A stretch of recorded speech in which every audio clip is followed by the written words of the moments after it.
آج جو اسلامیات کا ٹاپک ہم نے پڑھنا ہے وہ ہے ذات و صفات باری تعالی، یعنی اللہ پاک اپنی ذات میں بھی یکتا اور بے مثال ہے اور اپنی صفات میں بھی لیسا کمثلہ شیء، اس کی مثال کوئی چیز نہیں ہے، اور اس کی جو صفات ہیں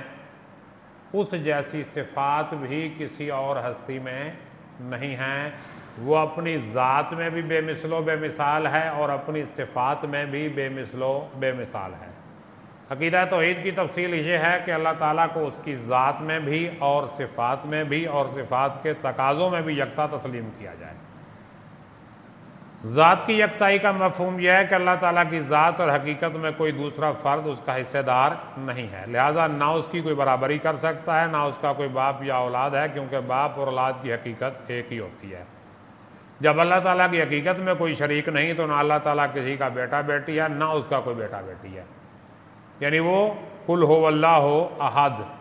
بسم اللہ الرحمن الرحیم، قل هو اللہ احد، کہہ دیجئے کہ اللہ ایک ہے، اللہ الصمد، اللہ بے نیاز ہے، لم یلد ولم یولد، نہ وہ اس کی کوئی اولاد نہ وہ کسی کی اولاد، ولم یکن لہ کفوا احد، اور کوئی اس کے برابر نہیں۔ اسے سورۃ توحید بھی کہتے ہیں، سورۃ اخلاص بھی کہتے ہیں۔ یہ اللہ پاک صلی اللہ علیہ، یہ اللہ پاک، یہ اللہ تبارک و تعالی کا تعارف ہے، یہ نبی پاک صلی اللہ علیہ وآلہ وسلم کی زبانی اللہ پاک کا تعارف ہے، اللہ پاک کا انٹروڈکشن ہے کہ وہ احد ہے، صمد ہے، لم یلد ہے، لم یولد ہے، اور اس جیسا کوئی اور ہے ہی نہیں۔ تو صفات باری تعالیٰ کی یکتائی کا مفہوم یہ ہے کہ اس جیسی کامل صفات اور کسی کے پاس نہیں ہے، یعنی اس کے پاس جو صفات کاملہ ہیں، یعنی اس کے پاس جو علم ہے وہ کسی اور کے پاس نہیں، اس کا جو ارادہ ہے وہ کسی اور کا نہیں، وہ جس طرح سنتا ہے اس طرح کوئی اور نہیں سنتا، وہ جس طرح زندہ ہے اس طرح کوئی اور زندہ نہیں ہے، یعنی اس کی صفات میں بھی اس کا کوئی شریک نہیں۔ اگر ہم یہ سمجھ لیں کہ فلاں شخص یا فلاں ہستی اللہ پاک کی طرح علم غیب جانتی ہے، یا وہ اللہ پاک کی طرح خلق کرتے ہیں، یا ان کا ارادہ اللہ پاک کی طرح کا ارادہ ہے، تو یہ شرک فی الصفات ہو جائے گا۔ تو صفات میں یکتائی کا مطلب یہ ہے کہ اس جیسی بے مثل و بے مثال صفات اور کسی ہستی میں نہیں ہیں۔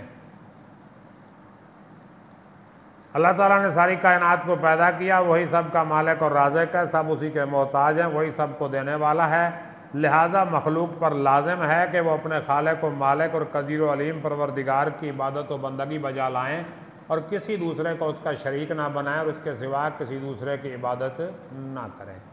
کیونکہ اللہ پاک نے جس طرح ہمیں پیدا کیا اور پیدا کرنے کے بعد ہمارے لیے ہر چیز کا انتظام کیا، رزق کا انتظام کیا، آرام و آسائش کا انتظام کیا، یعنی ہمارے دنیا میں آنے سے پہلے ہمارے لیے سارے انتظامات کر دیے کہ ہاں جی انسان کو یہاں پہ سانس لینے کے لیے آکسیجن کی ضرورت پڑے گی، وہ پہلے موجود ہے، پینے کے لیے پانی کی ضرورت پڑے گی، وہ پہلے موجود ہے، رہنے کے لیے گھر کی ضرورت پڑے گی، گھر پہلے موجود ہے، کیئر کرنے کے لیے والدین کی ضرورت پڑے گی، والدین پہلے موجود ہیں، یعنی اللہ پاک نے سارے انتظامات کر کے پھر انسان کو اس دنیا میں بھیجا کہ ہاں بھائی تمہارے لیے جو ہے نا اسٹیج تیار ہو گیا ہے، اب جاؤ اپنا کردار ادا کرو۔ یعنی پہلے اسٹیج بنایا اس نے، اس کے بعد کیا کیا، انسان کو بنا کے کہا کہ جاؤ۔ دیکھیں قرآن پاک میں اللہ پاک ارشاد فرماتا ہے، یہ سورہ بقرہ میں ہے،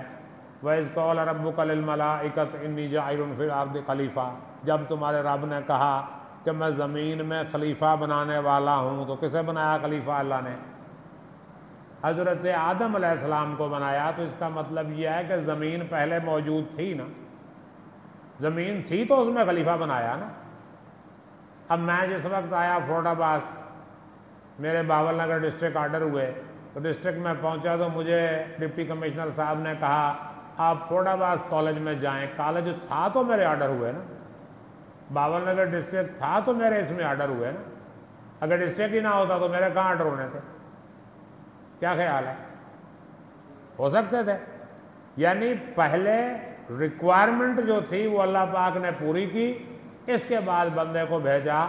یعنی یہ نہیں کہ بندہ آ گیا اور ریکوائرمنٹ پوری نہیں ہوئی اس کی، نہیں، پہلے ساری ریکوائرمنٹ موجود ہے. اس نے جتنی سانسیں لینی ہیں اتنی آکسیجن بھی موجود ہے، جتنا اس نے پانی پینا ہے وہ پانی بھی موجود ہے، جتنی اس نے غذا کھانی ہے وہ غذا بھی موجود ہے، جس علاقے میں اس نے رہنا ہے وہ علاقے بھی موجود ہے، سارا کچھ پہلے ہی موجود ہے اس کے لیے.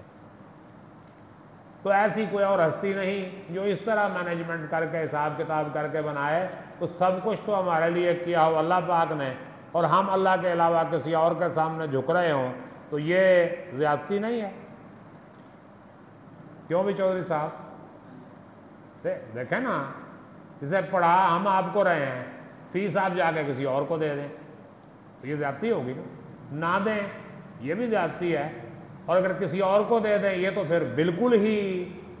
کام خراب ہے نا. ہاں تو چلیں، اللہ پاک آپ کو سلامت رکھے. اس حوالے سے کوئی سوال آپ کے ذہن میں آتا ہے تو وہ پوچھ سکتے ہیں. ہاں جی بیٹا، کوئی سوال، کچھ پوچھنا چاہیں، کچھ بتانا چاہیں؟ خان صاحب